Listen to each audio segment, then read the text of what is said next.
Olá, estamos começando mais um BEI Entrevista, uma produção conjunta do Portal BEI e TV Santa Maria. Hoje o nosso convidado especial é o Dr. Carlos Edson Fernandes Domingues, 76 anos, advogado, político, professor universitário e também pesquisador. Dr. Edson escreveu há poucas semanas no Portal BEI um artigo estimulante, magnético, sobre o centenário da Cooperativa dos Ferroviários de Santa Maria. Mas antes nós vamos falar um pouco do Dr. Edson. Doutor, o senhor não é de Santa Maria, o senhor é um conhecido cidadão de Caciqui.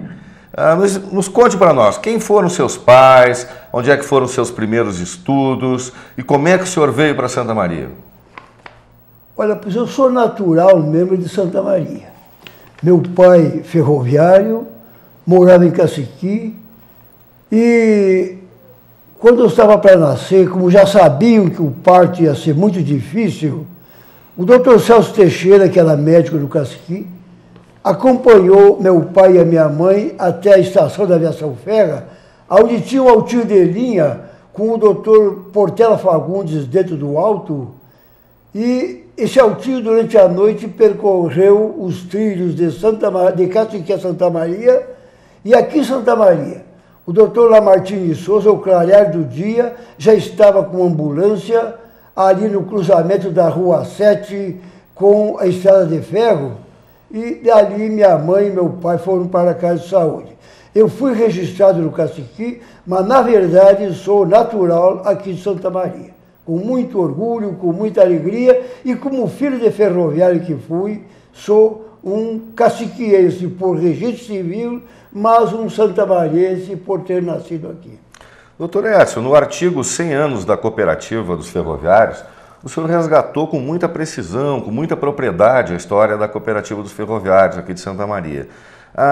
Qual é a sua ligação com a Copefer? Como é que o senhor conseguiu esse artigo com tanta precisão, com tantas informações, com tantos detalhes? Praticamente a minha ligação com a Cooperativa da Aviação Ferra tem 76 anos. Eu nasci na Casa de Saúde, que era um hospital dos ferroviários, e também, graças à cooperativa, estudei numa escola de beira de linha, e de lá vim para o Colégio Santa Maria, que era uma das alternativas também que a cooperativa tinha de convênio com o Colégio Santa Maria. A outra escola que tinha aqui era o Artes Ofício, e para meninas era o Colégio Santa Terezinha. Portanto, eu sempre fui um empolgado, um entusiasta com o sistema cooperativo. Naturalmente, o cooperativismo para o ferroviário foi um cooperativismo de consumo. A história da cooperativa teve seu início em 26 de outubro de 1913, quando 300 trabalhadores de linha se reuniram no buffet, isto é, no restaurante da estação de Santa Maria, e organizaram o sindicato da cooperativa dos ferroviários. Aí nasceu o cooperativismo ferroviário. É isso aí. Me diga uma coisa, a Coperfer surgiu para quê? Qual era o objetivo? Era consumo mesmo ou era para atender os empregados? Qual era o objetivo quando foi criado? E por quem criou a cooperativa? Foram 3 homens ligados efetivamente à aviação ferro. Carlos Barbosa, Edgar Paternò e o outro nome não estou lembrado aqui. Mas de imediato quem assumiu a direção comercial da cooperativa foi o Manuel Rivas, que era um homem viajado, com viagens internacionais, com grande competência, e ele foi o diretor comercial que estimulou. E o que aconteceu? Ele aproveitou efetivamente uma época e uma necessidade. A aviação ferra naquela época, sob o comando dos belgas, tinha emprego para 3.000 homens trabalhando no leito da aviação ferra. Essa gente toda precisava ter à disposição, não só o operário, como também a própria família, precisava ter à disposição alimentação. Então foi através da necessidade da alimentação que começou a cooperativa.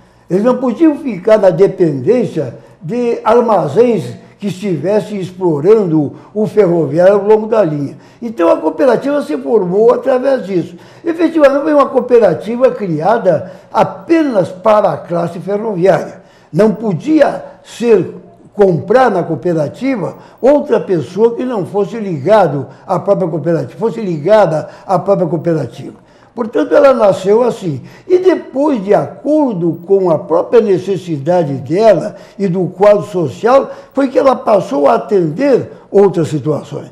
Veja uma coisa, a cooperativa, eles faziam as encomendas de ranchos, e os ranchos eram preparados e ensacados em determinadas cidades onde existia a cooperativa.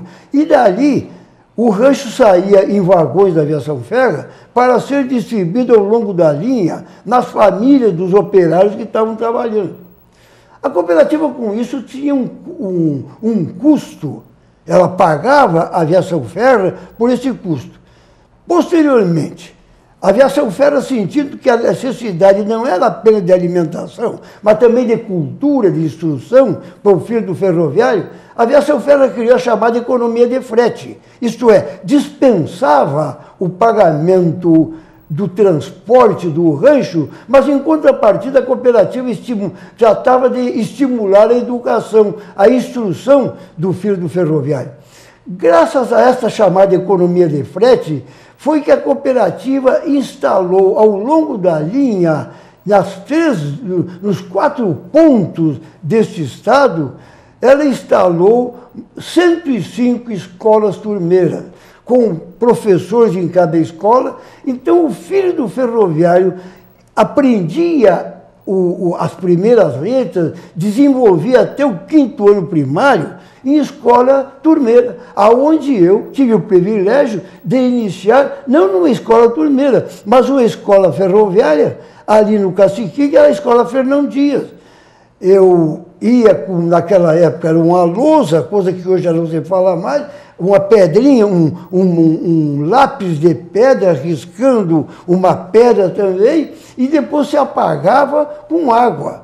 Eu comecei o estudo nessa escola ferroviária e fui desenvolvendo ali. Depois, o filho do ferroviário vinha do interior, as meninas vestidas com o vestido de chita, filha de homens que estavam ombreando os trilhos da aviação ferro, colocando, arrumando o leito do trilho, o leito da estrada.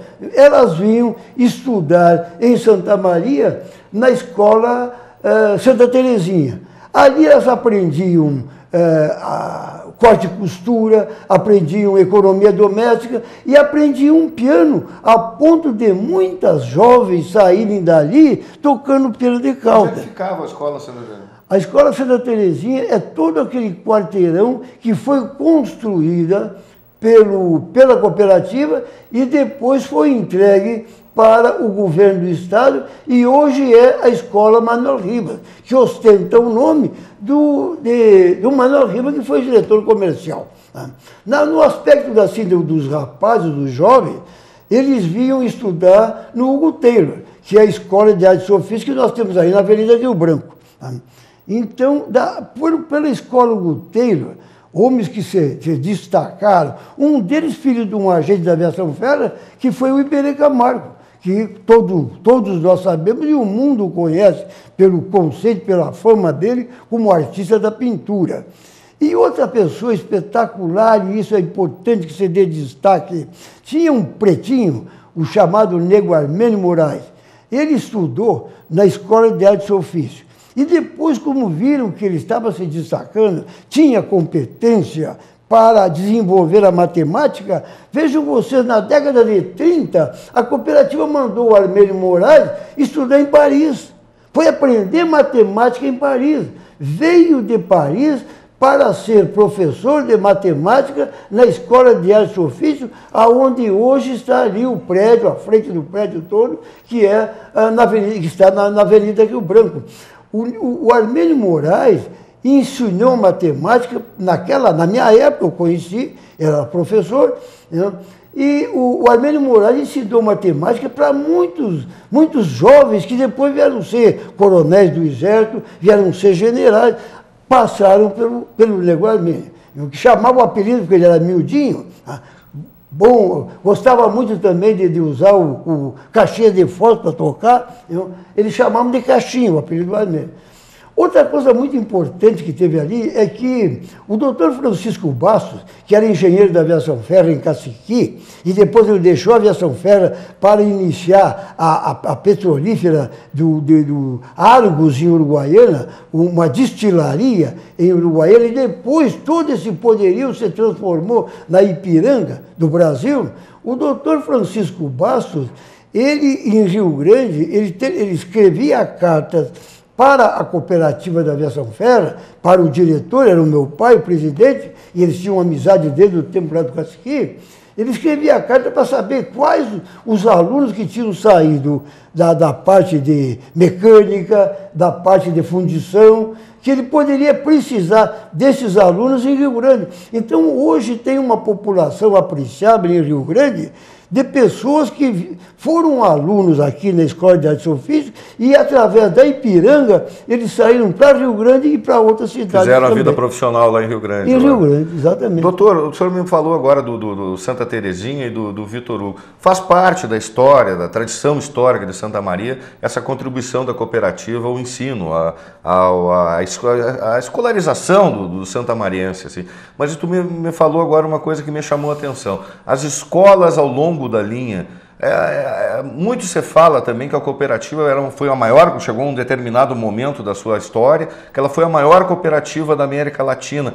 Por quantos municípios a cooperativa atuava aqui no Rio Grande do Sul, ou fora dele? E as escolas, como é que eram construídas essas escolas? Quantas escolas foram construídas pela Copefer nessa decorrer do tempo? Ricardo, quando tu fala em alunos do leito da linha, e eu já te disse que 105 escolas foram instaladas de Santa Maria Uruguaiana, de Santa Maria Rio Grande, de Santa Maria Marcelino Ramos. Sempre ao longo da linha? Sempre ao longo da linha. Aonde tinha um grupo de turmas de restauração, de recuperação de filhos de ferroviários. Tinham escola. Filhos de ferroviários. E o mais importante, o irmão Stanislau, com o nome de Padre das Cabras, era o homem que percorria essas linhas num altinho de linha, tipo um micro-ônibus, aonde ele transportava, ia com ele um marceneiro com todo o material para restaurar a escola, e levava cabras, levava sementes, ele levava a instrução para que os alunos, os filhos de ferroviários, também aprendessem a cultivar a terra. E, graças ao irmão Stanislau, já na década de 50, ele trouxe praticamente para o Rio Grande, foi ele que trouxe o conhecimento sobre a soja. A soja foi trazida pelo irmão Stanislau para o Rio Grande e eu pude ver, eu tive a felicidade de ver no desfile de 7 de setembro, caminhões com mesas montadas, aonde todos os subprodutos do soja, o irmão Stanislau estava ali expondo, desde o pão, o café, o leite, tudo ele dizia. Então, ele com tanto entusiasmo, ele falava na soja, mas a gente não entendia o que era a soja. E veja, foi um pioneiro, não só na instrução, na educação, e em razão disso que tu está me falando, eu quero te dizer o seguinte, o irmão Stanislau recebeu a medalha Honra ao Mérito pelo desempenho que ele teve na alfabetização do Rio Grande. E naquela época... Ele era o professor da cooperativa. Ele dirigia todos os professores, ele dirigia. E naquela época o Estado não tinha ainda a responsabilidade que passou a ter mais adiante. Então quem desempenhou o papel de instrução, o papel basilar da educação ao longo da linha, em pontos assim remotos, foi a cooperativa. Tá? Isso é maravilhoso. Doutor, o apogeu da cooperativa se deu quando? Foi logo depois da Primeira Guerra? Eu vi que eu falei com aquelas importações, olha, esse contato com a Inglaterra, com a França, ou foi mais tarde? Não, uma coisa, eu falei no Manuel Ribas. Como o Manuel Ribas tinha uma visão... Aliás, a cooperativa teve duas coisas importantes também. Ela despertou a confiança no trabalho político, social, político. E a cooperativa teve 2 governadores de estado que saíram da cooperativa. O Manuel Ribas foi interventor no Paraná e posteriormente foi eleito, foi prefeito de Santa Maria em 2 oportunidades, foi interventor no Paraná e depois foi eleito também governador no Paraná. E o doutor Walter Jubim foi advogado da cooperativa, depois foi secretário de Estado aqui no Rio Grande do Sul e também foi governador de Estado. Eu tive a oportunidade de visitar mais de uma vez o doutor Walter Jubim, com muita satisfação, porque o meu pai era muito amigo do doutor Walter Jubim. Então, isso aí teve uma passagem também importantíssima na história da cooperativa, que quando estourou a guerra de 1937, 38, tinha um alemão aí, tinha um grande armazém numa cidade de minas de carvão. Então o alemão, esse preocupado com o risco que ele passava a correr em razão de uma represália que o pessoal pudesse ter com ele, e ele que fornecia os mineiros que trabalhavam lá naquelas minas, ele arrecadou o que pôde em dinheiro e desapareceu, fugiu. Resultado, a cooperativa foi chamada para dar o atendimento aos mineiros, para que os mineiros não parassem de trabalhar. Então, e a cooperativa só foi tratar de receber o dinheiro do fornecimento de alimentação muito tempo depois. E outra particularidade interessante, a Casa de Saúde, esta Casa de Saúde que está aí, ela foi construída só com o juro do dinheiro, que a cooperativa era credora da Aviação Ferra. Então, com o pagamento do juro desse dinheiro, o Manuel Ribas construiu a Casa de Saúde. Fala mais sobre a Casa de Saúde. Como é que surgiu a Casa de Saúde? Bem, ela era um prédio, quando ela foi criada, era só para funcionários? Era só para cooperativados? Só para funcionários. Tá? Só para funcionários. Quando é que foi isso, doutor? Funcionários da cooperativa e funcionários da Aviação Ferra. Era uma cooperativa exclusiva para esta classe. Ela foi construída em 1931, a Casa de Saúde. 31 ou 32 por aí. Tá? Foi com o dinheiro que a cooperativa devia, porque o Estado transferia dinheiro para a Aviação Ferra, mas a Aviação Ferra, em vez de passar para a cooperativa, pagava e criava outras despesas que ficava inviabilizado o pagamento para a cooperativa. Então, com esse atraso, e mais de uma vez ocorreu isso. A crise aqui da carne, por exemplo, que o ferroviário em matéria de carne sempre foi muito exigente. Resultado, quando havia uma crise de carne, entravam em greve. E só quem poderia resolver o impasse aquele era entendimento da direção da cooperativa com o governador do Estado. Senão, continuava a greve. Isso teve momentos que eu vi isso aí, olha, já a cooperativa já não está suportando mais o que ela está perdendo no preço baixo que está vendendo, e ela tem que receber o dinheiro. E o governador, mas isso aí é muito, se é muito dinheiro, mas a verdade é que a cooperativa já forneceu essa carne para o ferroviário, e ela tem que receber do Estado. Era isso aí.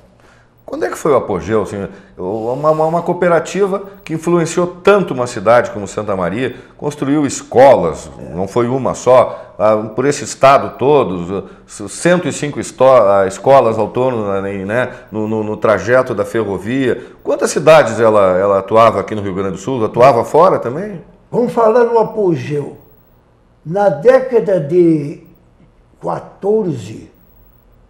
Da década de 1910, 1920, a cooperativa recebia jornais da França.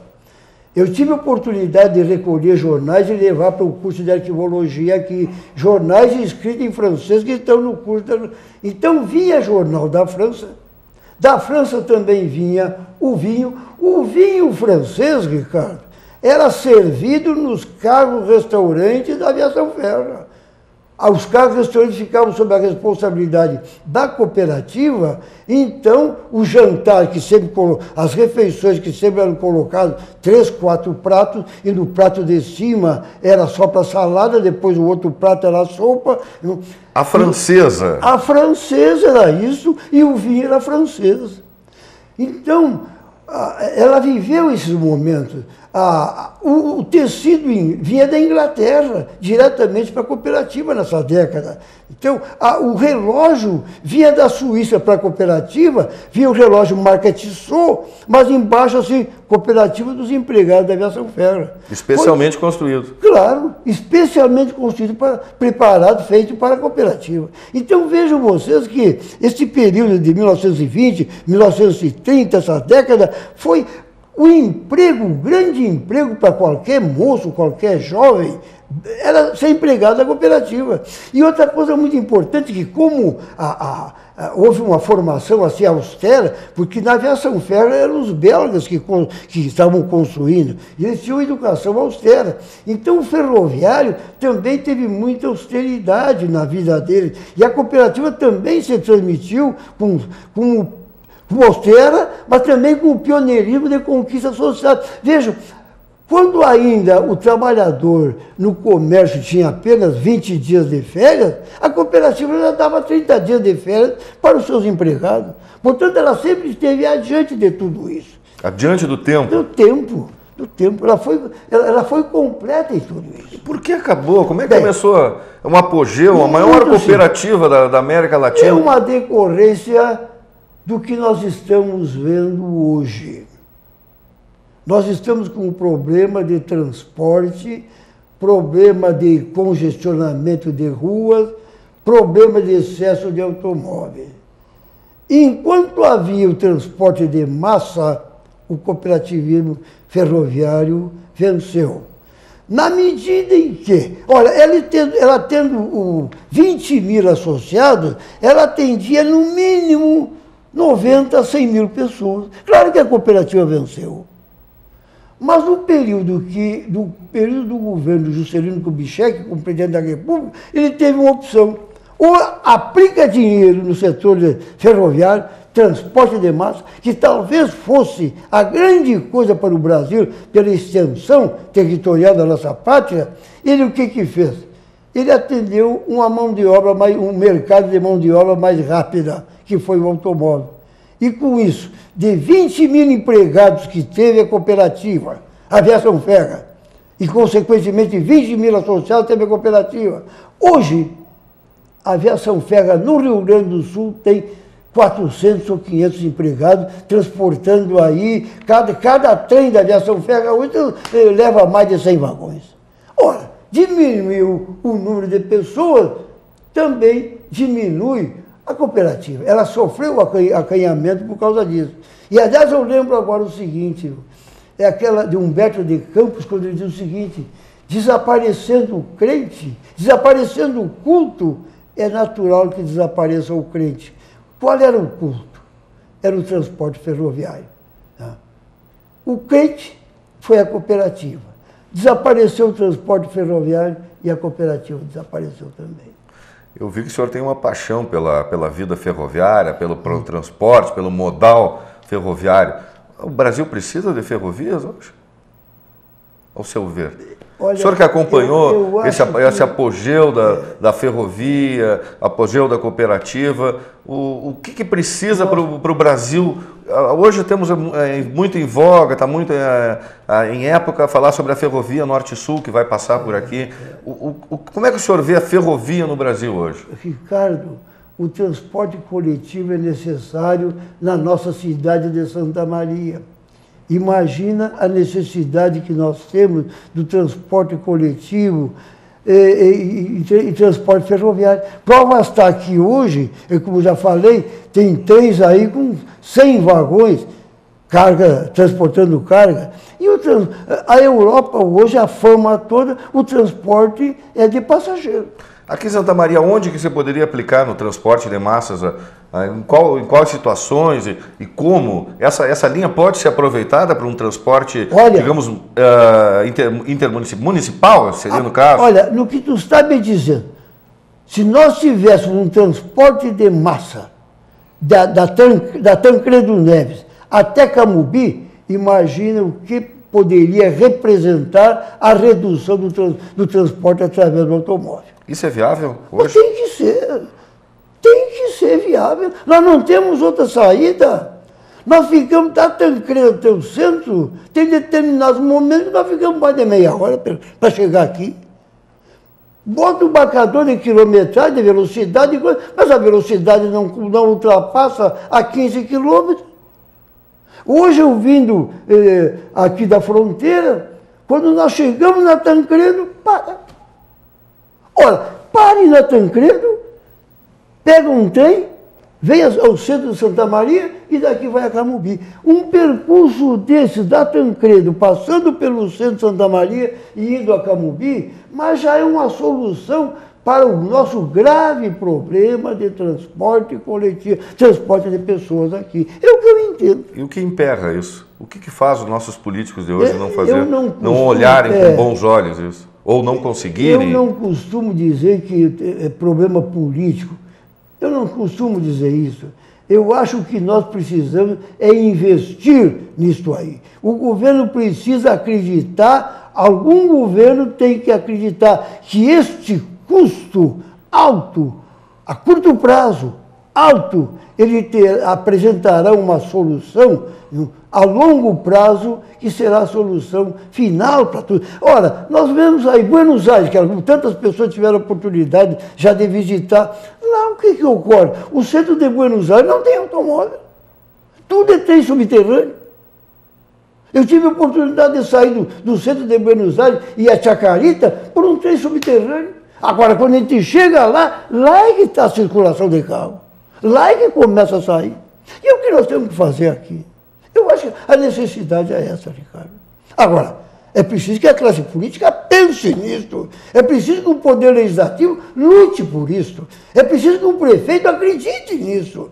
Porque não haverá solução. Nós vamos transferindo o problema de uma administração para outra e o transporte, como está sendo feito, não tem solução. É o que eu entendo. Doutor, uma última consideração, eu me esqueci de perguntar alguma coisa para o senhor, uma última consideração sobre a cooperativa que eu não lhe perguntei, enfim, suas palavras finais. O que eu aprendi na classe ferroviária, o que eu aprendi na cooperativa foi a desenvolver o espírito de solidariedade, de fraternidade. Aquilo foi um berço para mim que me marcou profundamente. Nunca vi, e ninguém conseguiu fazer uma cooperativa igual a esta, que foi a cooperativa dos empregados da Aviação Ferro, com mais de 17 armazéns ao longo da linha, em cidades importantes, com hospital, com 17 farmácias. Isso tudo me animou sempre a vida. Nós temos que ter fraternidade, solidariedade, espírito de comunhão. Isto a classe ferroviária sempre foi exemplar. E ela mostrou isso através dessa grande cooperativa que marcou época na Europa e marcou época no Brasil. Estamos chegando ao fim de mais um BEI Entrevista, desta vez com a participação esclarecedora sobre a cooperativa dos Ferroviários de Santa Maria do Dr. Carlos Edson Domingues, que nos trouxe aqui a história e toda a participação e a influência que essa entidade trouxe para Santa Maria e região. Muito obrigado, doutor, e até a próxima. Muito obrigado.